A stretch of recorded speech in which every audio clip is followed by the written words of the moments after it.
দর্শক, আমি আপনার কাছে একটি প্রশ্ন রাখতে চাই। আপনি কি কখনো এমন সময়ের মুখোমুখি হয়েছেন যখন সবাই আপনাকে ছেড়ে গেছে, কেউ পাশে নেই, কেউ সান্ত্বনাও দেয় না, আর আপনি একা, একদম একা? এই একাকিত্বের মধ্যেই আল্লাহ নিজে আপনার দিকে এগিয়ে আসেন। কোরআনে তিনি বলেন, আমি তোমার ডাকে সাড়া দিই যখন তুমি আমাকে ডাকো। মানুষ চলে যেতে পারে, কিন্তু আল্লাহ কখনো চলে যান না। আপনি যদি কান্নায় ভেঙে পড়েন, জানেন তো কে আপনাকে সবচেয়ে বেশি শুনছেন? আল্লাহ।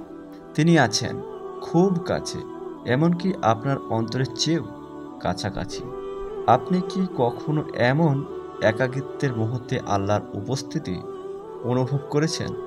যদি হ্যাঁ হয়, তাহলে সেই অনুভূতির গল্পটা আমাদের সঙ্গে শেয়ার করুন কমেন্টে। আর যদি কখনো অনুভব করতে না পারেন, তাহলে আজই শুরু করুন তাকে ডাকতে।